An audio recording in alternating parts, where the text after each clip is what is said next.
Okay, we'll wait about 30 seconds, make sure everybody's in the room.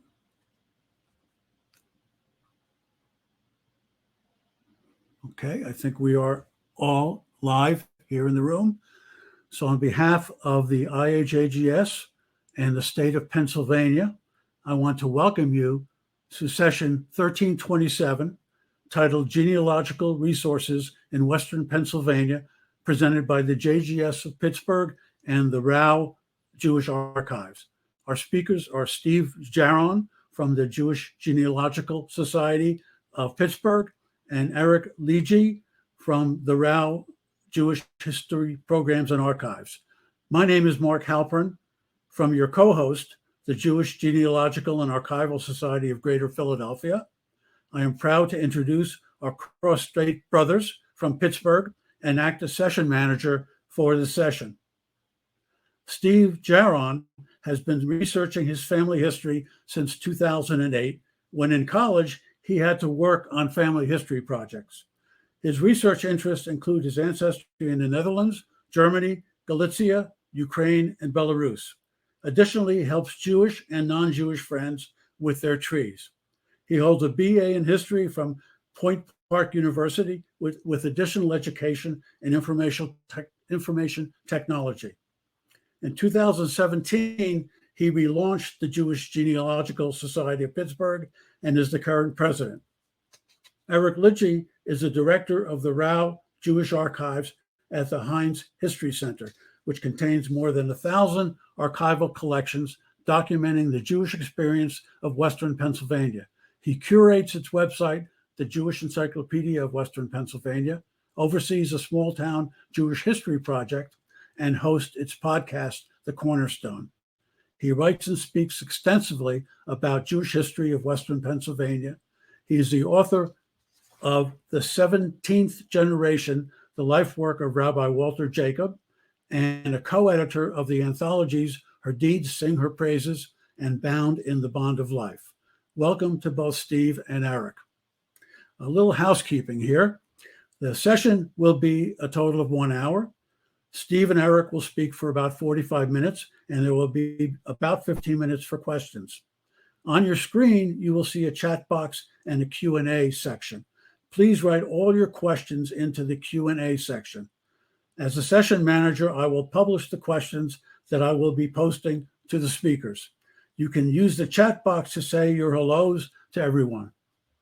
The session will be recorded and be viewable as an on-demand presentation within 6 hours of its conclusion, and then be available for 60 days. Apparently, not all browsers see that the record button has been turned on. Rest assured, this session is being recorded. When the session is over, you will be taken back to the auditorium automatically.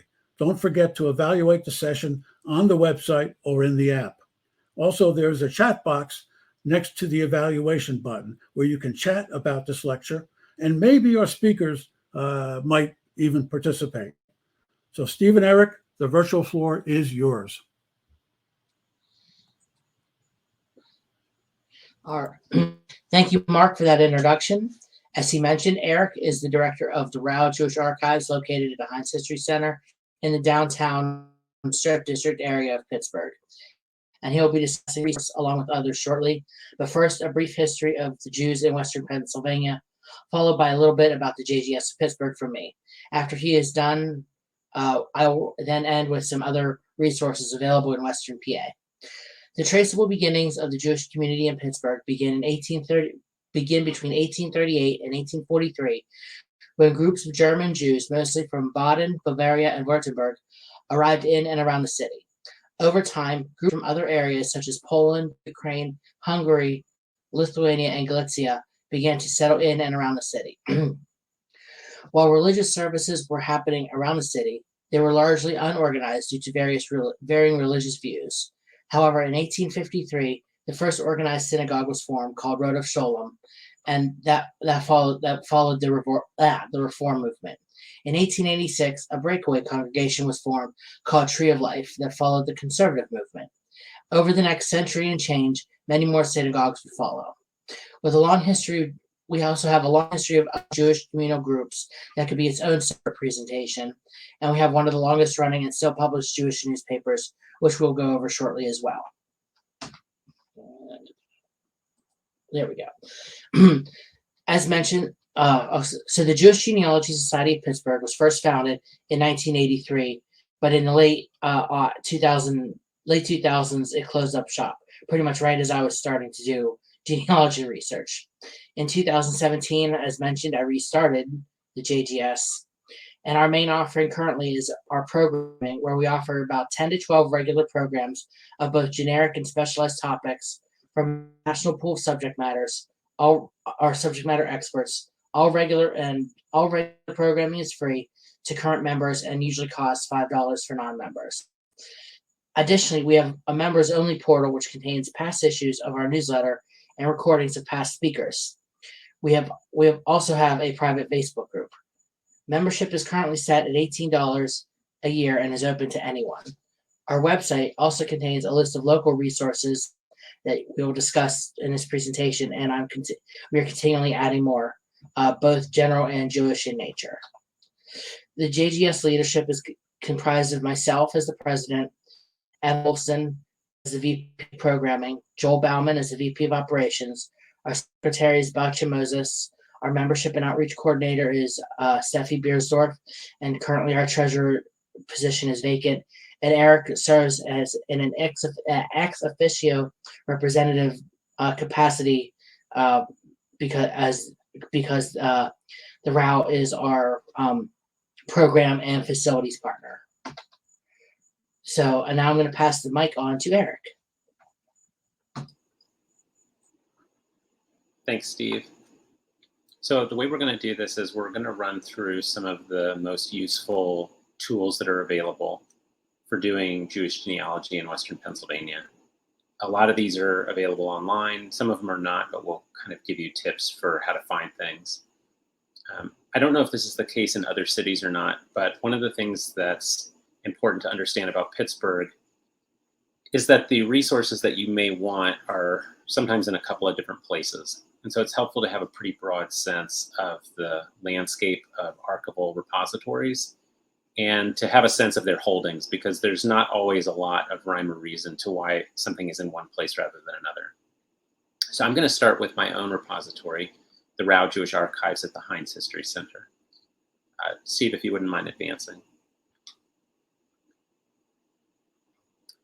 So the original efforts to create a Jewish archive in Western Pennsylvania go back to the late 60s. There was actually at that time a really fascinating project created by two history professors at the University of Pittsburgh. They were both Jewish. And at the time, the University of Pittsburgh had just gotten its first computer, and these two history professors were playing around with it, and they had this idea of collecting as much genealogical data as they could and inputting into this computer system and creating a sort of computerized database. And all of this at the time struck people as very out there and unrealistic, and nobody really went for it. It's a shame, because if we had had that record at that time, it would really be something incredible. What ended up coming of their effort was something called the Western Pennsylvania Jewish Historical Foundation. Sometimes it was called the Jewish Historical Society. And it was essentially an archive without collections. They wanted to create an archive. They wanted to create some repository to store local records. And they were just really struggling to get community support behind it. And so over the next 17 years or so, 17 years or so, they would occasionally hold programming and things like that, but really didn't have anything concrete. In 1987, that began to change, in part because our local federation got involved, and in large part because of a local family, the Berkmans. The Berkmans funded a one-year project called the Jewish Archival Survey. They hired an archivist to go all around Western Pennsylvania and to contact every Jewish organization and to just find out what information they had, what records they had. So that survey completed, and it did two things. The first was it was a really powerful grassroots organizing tool, because now everybody was aware of this effort. And the second is that it was a feasibility study. It proved that there were, in fact, considerable records not currently in archival repositories. And so on November 1st, 1988, the Western Pennsylvania Jewish Archives was created. If you spend a lot of time with local Jewish archives, you may notice that they come in a couple of different types. So there are some that are parts of local universities. There are some that are affiliated with their local federations. There's a few that are independent. And then there's some like ours where we are housed within a local historical society that is serving a regional community. So at the time, in the late 80s, that was called the Western Pennsylvania Historical Society. It's an incredibly old institution. I believe it's the oldest cultural institution in Western Pennsylvania. It goes back to 1879. And in the late 80s, they were beginning to think about expanding and creating a much more robust public face. And that eventually became what we call the Heinz History Center today. So it moved into a new location. It started to have big exhibition space. And it was starting to think about the best ways to collect and share ethnic history in a region, Western Pennsylvania, that had a lot of it. And the Jewish Archive was the first of these archives that was created on an ethnic or communal level. A few years later, there was an Italian American archive. A few years after that, there was an African American archive. And then the institution kind of went a different way. So those three still remain at our institution. But we didn't fill out every single ethnic group in Western Pennsylvania. So the archive at that point existed. It started collecting. And then in the late 1990s, Richard Rauh gave a major gift to the endowment of the archives, and it became called the Rauh Jewish Archives at that point, and that's what it remains today. All right, Steve, you could advance.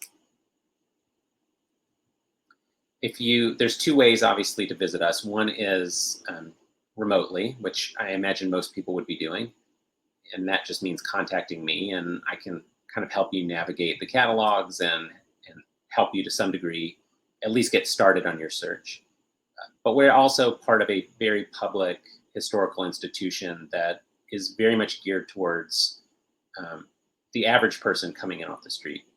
So the Heinz History Center is open almost every day of the year. I think we're only closed 4 calendar days a year. The Library and Archives has limited hours. We're open to the public without appointment, no appointment, from Wednesday through Saturday, 10 a.m. to 5 p.m.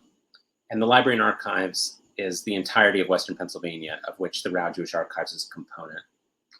The Heinz History Center has admission, but if you come just to the library, there is no admission, it's free. So when researchers come, they tell the front desk, the ticketing counter, that they're going to do some research in the library. You get a special pass that allows you access to the 6th floor where the library is located.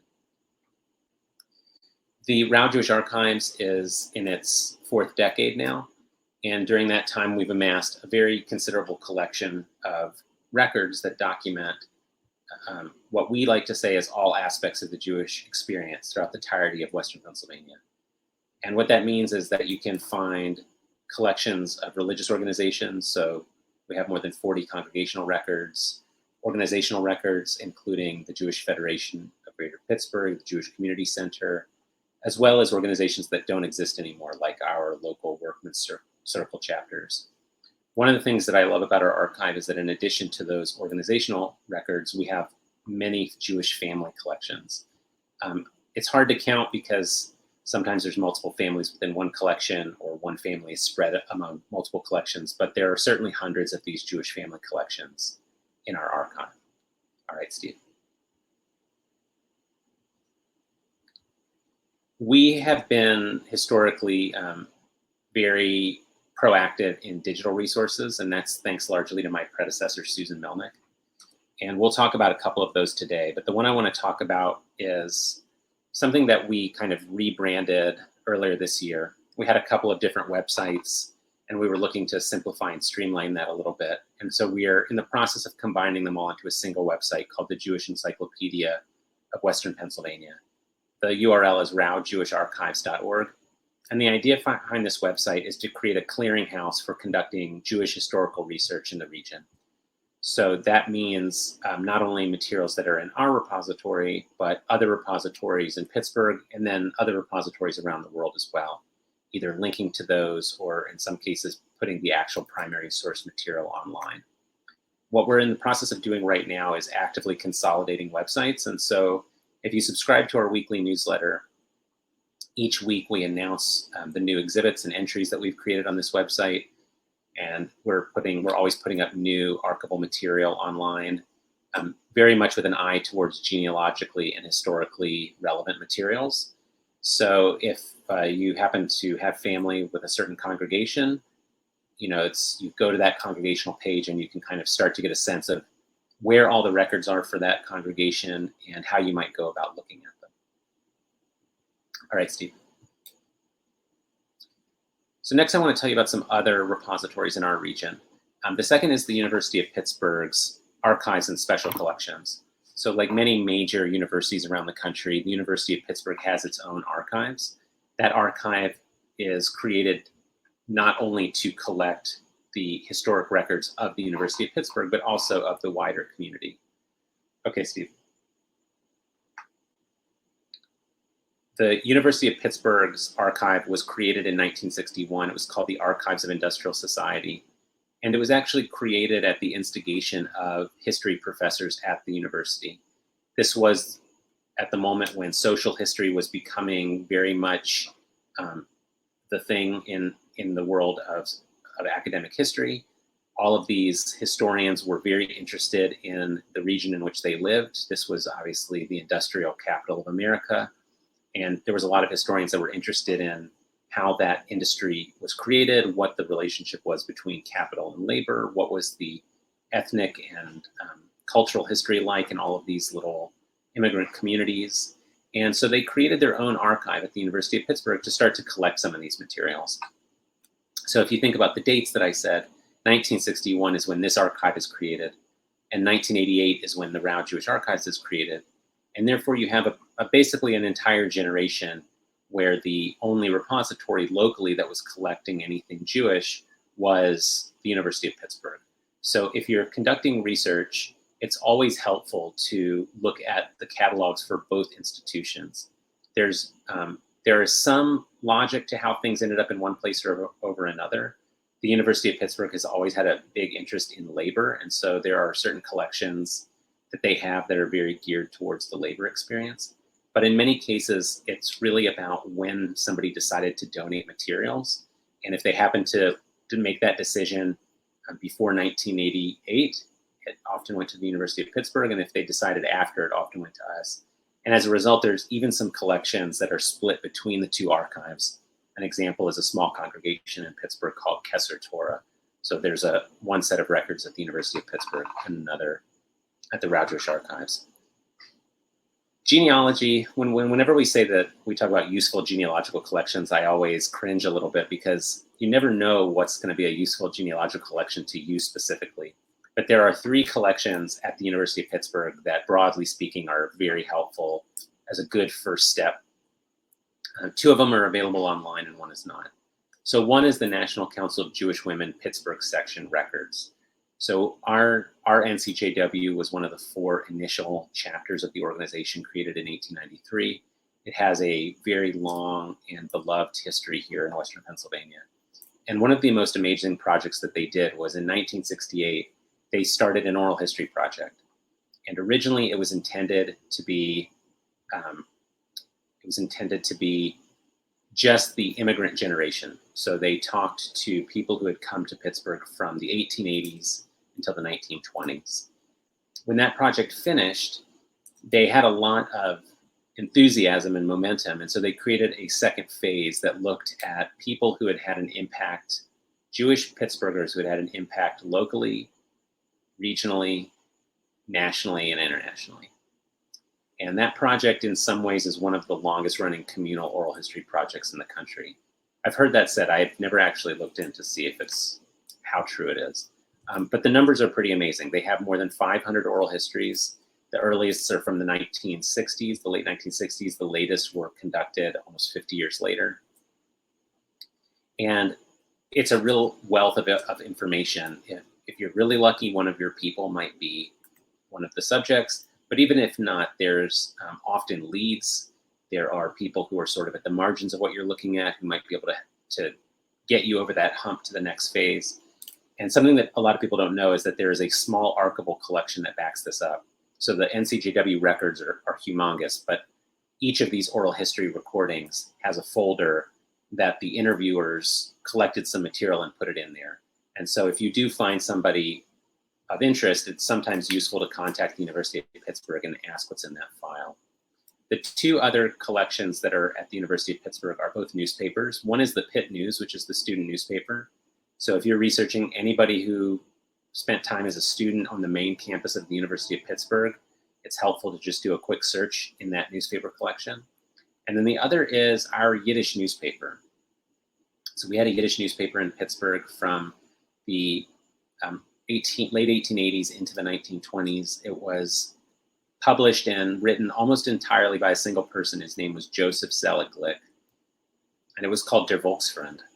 It is microfilmed, but it is not online. That's something that I would love to do someday, is to get that online. So if you're in Pittsburgh and you have the time and you're able to at least navigate a Yiddish newspaper, it can sometimes be a helpful source. It's not identical to the English newspapers in any way. It's a totally different set of content. All right, Steve. And so that takes me to the English language Jewish newspapers. So back in the mid-2000s, Pittsburgh decided that it wanted to digitize its Jewish newspapers. And at that time, the Jewish newspapers, the physical copies, were located in a couple of different places. So this is a collaboration between the Rauh Jewish Archives, which held the Chronicle and the Y Weekly, and Road of Sholem Archives, which held, and we also held the American Jewish Outlook, and the Road of Sholem Archives, which held the Jewish Criterion, which is the oldest of the Jewish newspapers. And then there was a couple of stray issues that were held at some repositories outside of Pittsburgh. So in the mid-2000s, Carnegie Mellon University digitized all of those newspapers. So it's English language Jewish newspapers that go from 1895 to 2010 with just a few missing issues. It's really a very small number.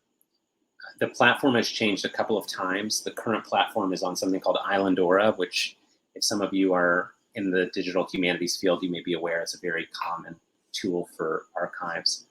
And it's full text searchable, fully OCR'd. There are some complications with the search engine, and we recently did a program at the JGS where we kind of helped people navigate some of that, and we'll have that on our website as well. So as I mentioned, there are 4 Jewish newspapers that are included in this. The Criterion was the original Jewish newspaper in Pittsburgh. In its early years, it was very closely affiliated with the Reform movement. It got some competition starting in the 1930s called the American Jewish Outlook. This was intended to be somewhat of a more orthodox perspective. The two newspapers are often very similar, but occasionally there are very small differences that can be important to your research. Sometimes, one will list birthdays and the other won't, or death days and the other won't. So it's always helpful to check both of them. The third is what's known as the Y Weekly. We sometimes have used this term, the YIKC JCC series. We had an organization in town called the Young Men's and Women's Hebrew Association. It merged with our local settlement house to become our Jewish Community Center. It put out a newspaper for more than 50 years, and we have a pretty complete run of it. It was a really well done newspaper. It was only 4 pages a week, but it covered youth.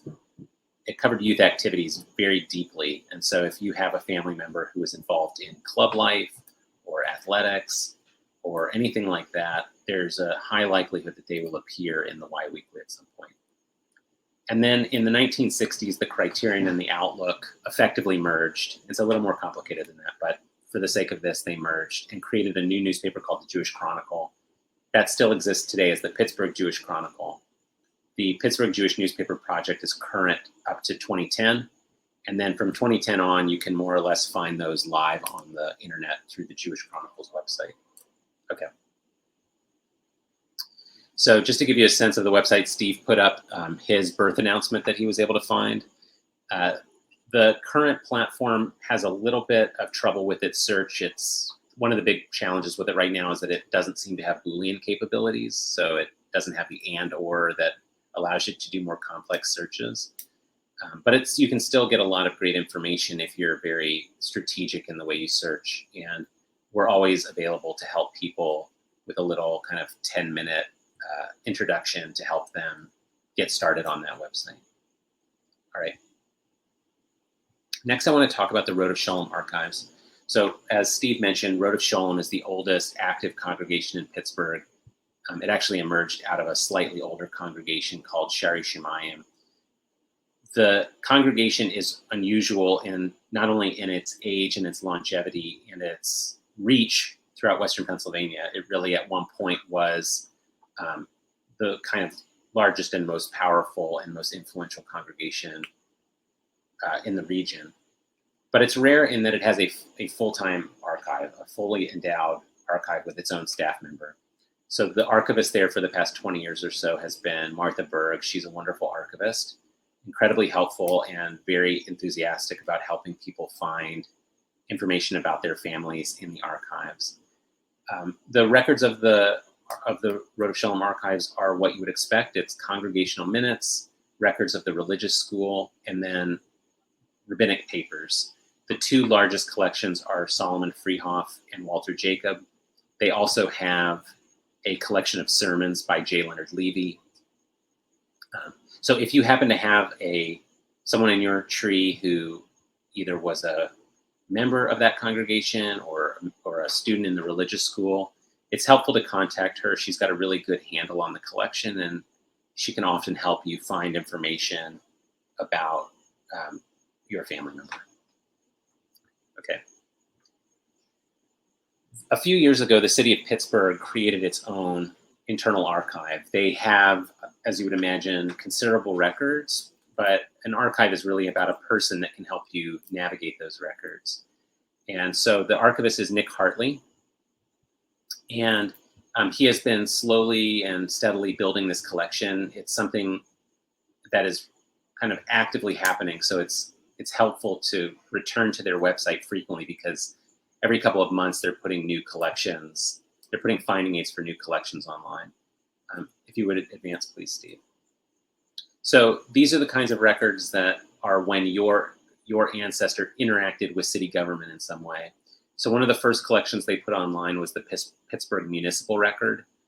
This is sort of the kind of affairs of the city council, proceedings of the city council. These are digitized and searchable on archive.org. And so you can, it's always like a good place to just kind of quickly check a name and just see if that person happens to appear anywhere. Also really helpful for locations. So if you happen to know where your ancestor lived, drop that location in there and see. You never know what you're going to find that happened at that location that may give you the clue that you need to get to the next place in your research. All right. And then this is their catalog. And you can see that it's very heavily focused on borough records. So just a 5-second Pittsburgh history is that Pittsburgh in sort of the 1860s into the early 20th century expanded to incorporate all of these small boroughs that were around it. And these boroughs eventually become neighborhoods of Pittsburgh. And those boroughs had their own meeting minutes.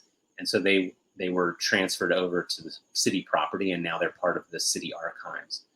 Some of these are neighborhoods that had Jewish populations. Sometimes those Jewish populations were there when the records existed and sometimes not. But in just looking through this one here, Allegheny City is the north side. That was a major Jewish population center early on. Beachview was one of the first Jewish suburbs in Pittsburgh and had a small Jewish population. Bells Hoover had a small Jewish population later than the time period mentioned here, but it had one. Birmingham is what we now call the south side of Pittsburgh. And so sometimes if you find that your ancestor was living outside of one of the major Jewish population centers, it can be helpful to search these and see if maybe there's something in those records as well. All right, Steve. And so just to give you a sense of kind of what these finding aids look like, you can see that there's minute books and ordinance books and all the things that are the city doing its business. And if your person happened to be doing business with the city, then they might appear in these records. All right, with that, I'm going to turn it back over to Steve. So continuing along with, sorry, I'm looking at the wrong screen. So So continuing along with Jewish resources in Western PA, we have the Homestead Hebrews website run by Tammy Hepps. It's a unique project to document all the Jewish residents of the neighborhood of Homestead, and which is outside of the city limits, America's most famous steel town.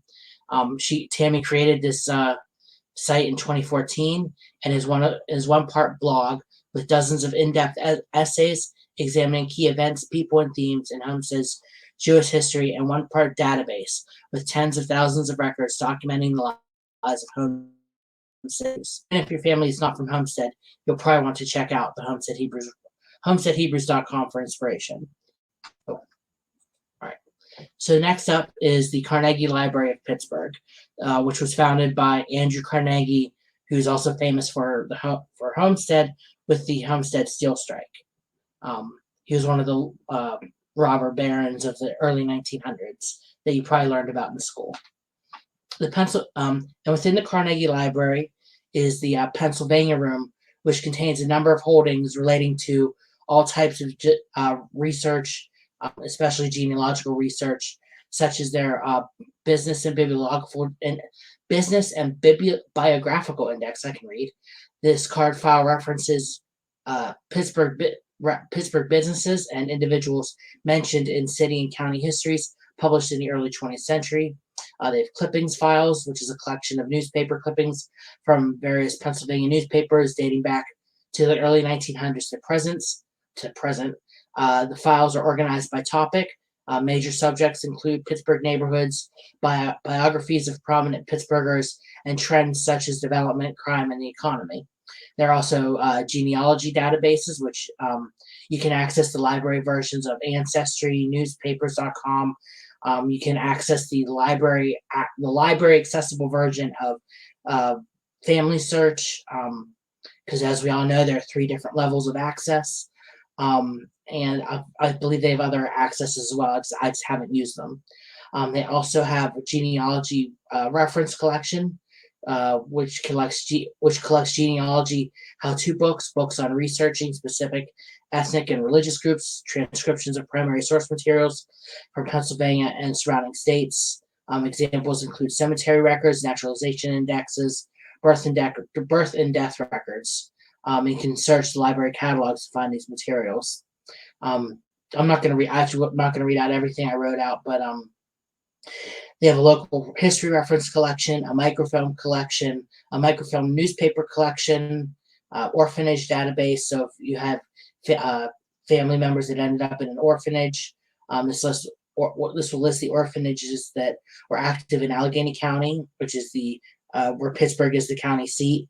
Over time, the library they don't hold the records for any of the orphanages, but the list provides guidance on how to find existing records for these organizations.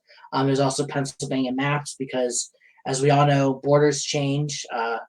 My great-grandfather never moved, but lived in Austria, Poland, and Ukraine. There's also the Portrait Index, which is a card file of references to portraits of individuals profiled in various city and county histories. And then there's the Vital Records. The PA department has microfilm copies of birth and death registers for Pittsburgh, Allegheny City, Allegheny County, Sewickley, and McKeesport. These records cover roughly 1870 to 1905, though the dates vary by specific municipality. Some of these records are not on Ancestry or Family Search, but the ones that are on Family Search, such as the city of Pittsburgh and Allegheny City, may not be indexed and may not be complete. They know that there are some missing pages in AC, Ancestry. For example, people can request research assistance from the Carnegie Library, and I'll put the link in the chat box. Naturalization records, they have local and county level naturalization records for Pittsburgh, Allegheny County prior to 1906, and any court could process a naturalization request, so it's worth checking all possible resources for a record. The next resource is Historic Pittsburgh. As you can see, they divide their website into 6 different sections. The collections comprise a variety of primary and secondary sources for multiple partners around the greater Pittsburgh region, including a wide range of publications, maps, manuscripts, visual images, and audiovisual materials that support personal and scholarly research. Exhibits focus on a subject or topic created by their partners that draw upon content found in historic Pittsburgh. One thing of particular interest to Jewish genealogists here is the National Council of Jewish Women Oral History Collection that Eric mentioned previously, from the Pittsburgh division of that organization. Over a span of 32 years, the NCJW Pittsburgh section conducted more than 500 oral history interviews focused on the Jewish community. And I'm not going to repeat what he said. I didn't realize he was going to do that. That's okay. Under finding aids, you can search and browse archival finding aids for 4 local institutions: the Carnegie Library, the Dietrich Library and Archives at the Heinz History Center, the University of Pittsburgh Library System, and Chatham University. The partners section contains a listing of over a dozen cultural heritage institutions in the greater Pittsburgh area. The highlights section contains direct links to their 3 most popular collections: the Hopkins maps, city directories, and book collection. The Hopkins maps, used with the city directories and censuses, can be an invaluable tool to genealogists wanting to know more about where their family lived. This online map collection comprises 47 volumes, over 1,800 plates, published by the G.M. Hopkins Company for Pittsburgh, that show lot and block numbers, dimensions, street widths, names of property owners, churches, cemeteries, mills, schools, roads, railroads, lakes, ponds, rivers, and streams. These plat maps cover the greater Pittsburgh area through the years 1872 to 1940. As an added bonus, you can open up the map from one particular time period, and you'll see. I don't know what that was supposed to say. Sorry about that. The chronology section contains an online chronology of Pittsburgh from the 5th edition, 1999 Pittsburgh, 1999 of Pittsburgh, the story of an American city by Stefan Laurent, renowned photojournalist, pioneer, and author. This chronology has been updated beyond the source material to include events up through 2009. Additionally, they offer a search function, which is what you get and this is what you see when you search for Jewish on their website. When I did this search a few months ago, there were 5,030 hits. And as you scroll down, you can see that they sort the search results in a few different ways: object type, resource type, collection, source, creator, series, subject, contributor, and location. And then, in addition to the maps available on a historic maps website, there's the Pittsburgh Historic Maps website. With this website, you can overlay city maps from different eras, as shown on the menu on the right side, to see how the geography and street names have changed over time. Such as when I look at the neighborhood I grew up in, I grew up on what was called Mirror Street, but it was originally going to be called Monitor Street, and it looked like it was supposed to lead into what is actually Monitor Street if you look at the how the spacing works on the map. The Pittsburgh Post-Gazette is Pittsburgh's largest newspaper, serving the metropolitan area, and has been in publication since 1786 as the Pittsburgh Gazette. The online archives are not free. However, you can still search for specific topics of interest to have an idea of what issues that topic appeared in, and go to the library to look these up. And sometimes, if Google is behaving, you can see an OCR scan, but it varies. And then we have Retrographer. I don't think I'm pronouncing that right, which is a crowdsourced photography website that allows users to tag old photos with their landmarks and compare how they used to look with how they currently look, similar to the previous Historic Maps website I shared. And so, for instance, there's showing you a top and bottom of houses that are down the street from where I grew up. On the top is a black and white picture from the early 1900s. The Pittsburgh city photographer took this picture, and as you can see on the bottom, they dug out part of my street. And if you're from Pittsburgh, you might be questioning, why would they make a flat street more hills, or something to that effect? And that is what I question every day when I see this picture. And so in addition to those resources, we have local genealogy groups and societies with whom I collaborate somewhat. We all share. Well, we try to share each other's programming as best we can. The pandemic kind of put a pause on that, but as you can see, there are a number of different societies relating to the counties that surround Allegheny County, not just directly, but like Armstrong, which I think is 2 counties up. And then you have like the North Hills genealogists and Western PA Genealogical Society and the Genealogical Society of Southwestern PA, which are more broader in scope. And so, in conclusion, I hope you all found this presentation enlightening. And our website is www.pghjgs.org for our website. And I put the Rauh's website in the chat. Our email is info@pghjgs.org.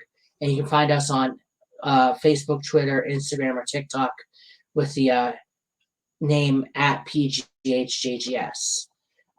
So I'm going to, I guess, open the floor to questions. I don't know if that's my role or Mark's role, but there we go.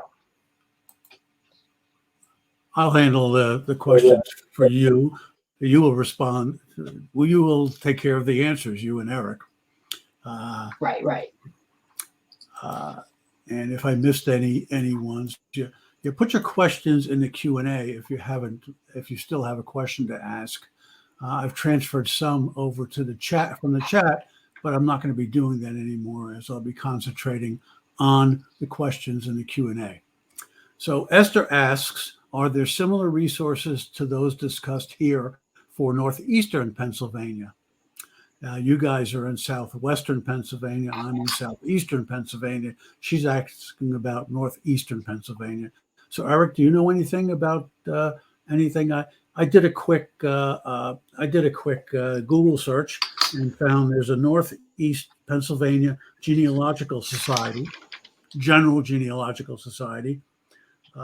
It's nepgs.com, and it's located in Wilkes-Barre, Pennsylvania. So that's a start for you, Esther, to look for Northeastern Pennsylvania.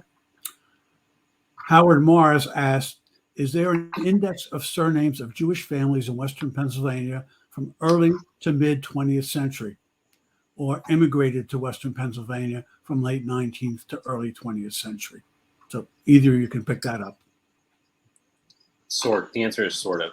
There is pretty decent indexing for the German Jewish families.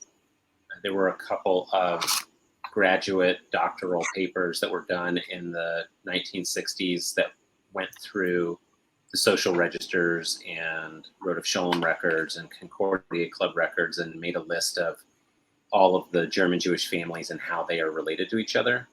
That was never done for the Eastern European families.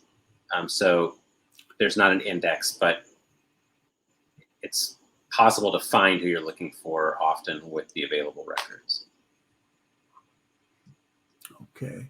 Next question is from Sam. Are there distinct research sources for McKeesport? So we have the records of the 2 largest, oldest congregations, Temple B'nai Israel, which was the Reformed congregation that was founded in 1912, and Gemilas Chesed, which was the first Orthodox congregation. It was Hungarian in origin, that was founded in, I believe, the late 1880s or early 1890s. Gemilas Chesed over time started to, I don't know that they formally merged with some of the other congregations, but as the community shrank, it started to condense down to those 2 congregations. So between those 2 congregations, you can often find who you're looking for in McKeesport. And I think also somebody mentioned in the chat that there is a McKeesport, I believe it's called the McKeesport Heritage Center. So it's a repository that's in McKeesport itself, and they have resources that are not available in other places. And can sometimes be of help.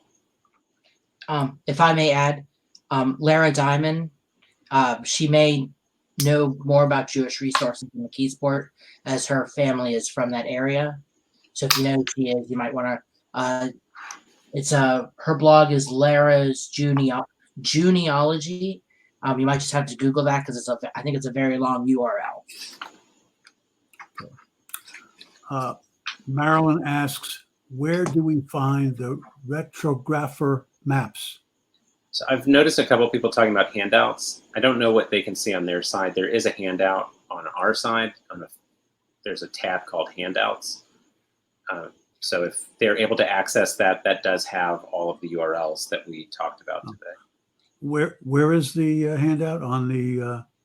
On my screen, I have on the chat window, there's a tab handouts, and in there's the handout. I see. Yeah. Okay. I don't know what that looks like on the attendee side. It's a PDF. You can download it. Okay. So under handouts on your screen. Okay. A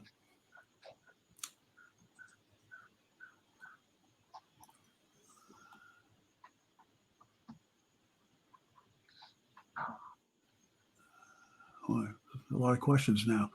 Nadine gave her family names, but she said, where are the best places for immigration records specific to Pittsburgh? Can't find any of these families' earliest records.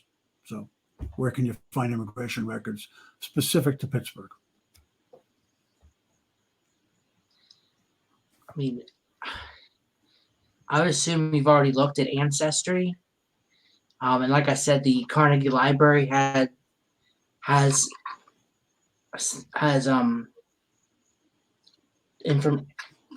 I think the best place would probably be to contact the Carnegie Library of Pittsburgh, because I believe I mentioned that they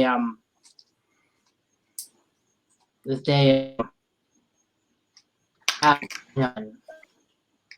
available, or at least can help you find that information. Because if Ancestry or Family Search doesn't have and are you sure they immigrated directly to Pittsburgh is also what I would ask.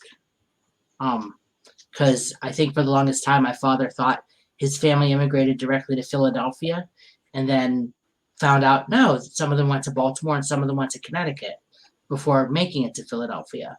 So, check, maybe broaden your search is the best I can say if you haven't already. I think I would have some follow-up questions, and so Nadine, if you want to email me after the talk, maybe I can get a little more information and maybe be able to point you in the right direction. That too. Thank you. Catherine asks, can Eric repeat what collection the University of Pittsburgh has for the, I guess, a synagogue that starts with Kesher?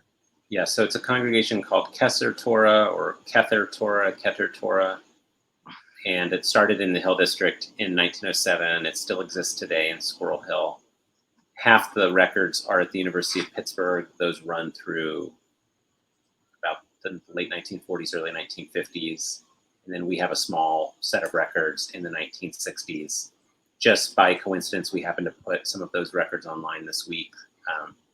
They're not extensive by any means, but there are some records available for that congregation. Okay. Sandy asks, where would I find the early German family compiled information? Am I to assume that's early German Jews? I would assume that's what she's asking.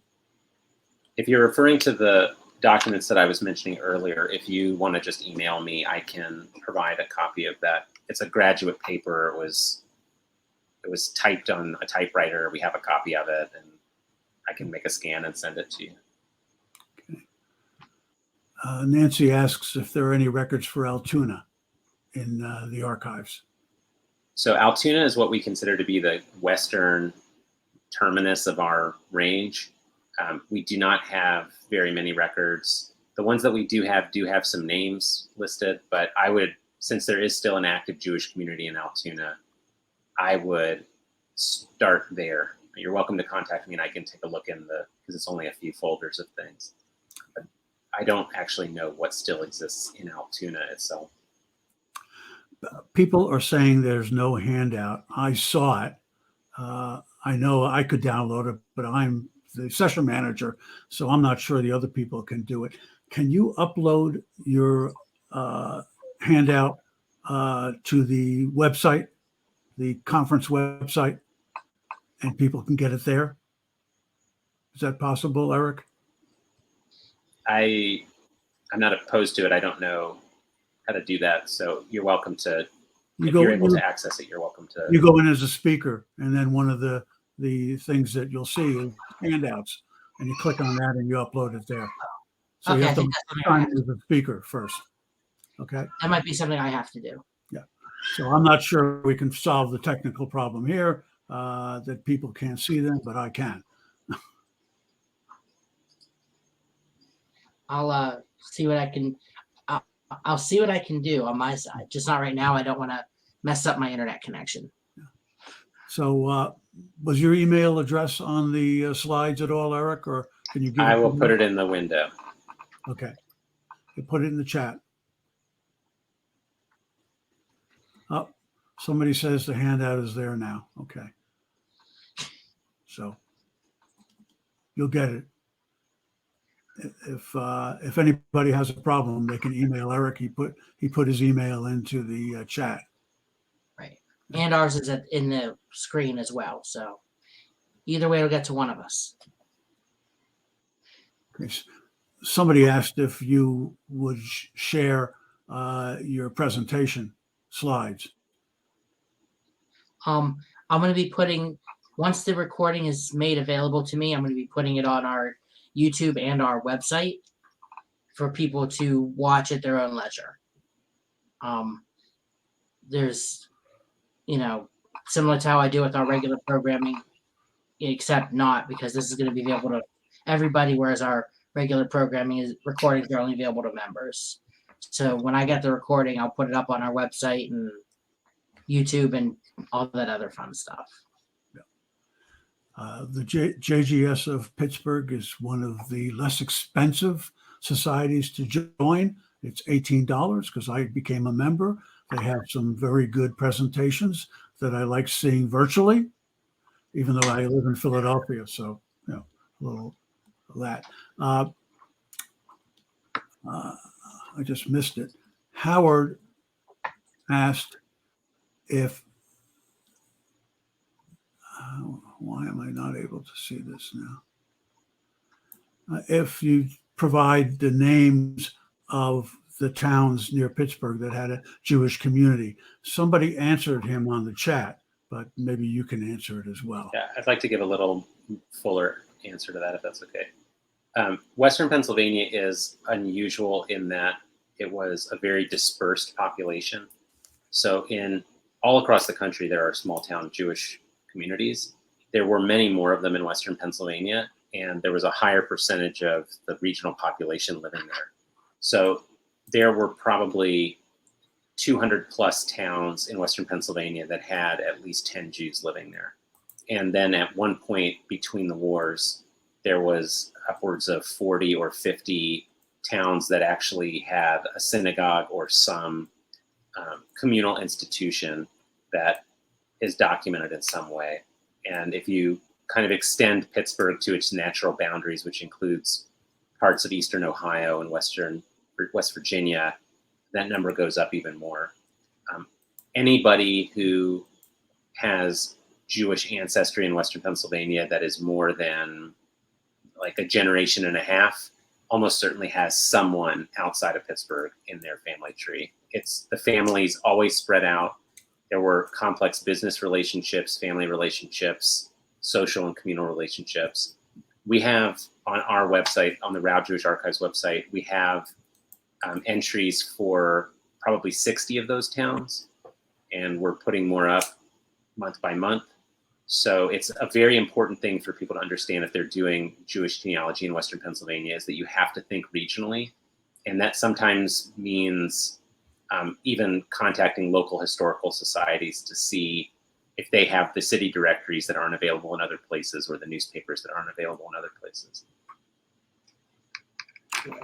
When somebody asked about immigration, one of the thoughts I had, although I don't know Pittsburgh very well, was city directories to see when people first arrived in Pittsburgh and when they might have left, or when city directories didn't exist anymore. So I thought that was something that could help. I think we've run out of questions. So on behalf of the IAJGS and my society and the audience, I want to thank you guys so much for your most enlightening presentation. And I want to, I hope you enjoy the rest of the conference, Steve and Eric, and I hope the audience also enjoys the rest of the conference. So thank you for attending. Bye-bye, Thanks, everybody. Mark. Yeah.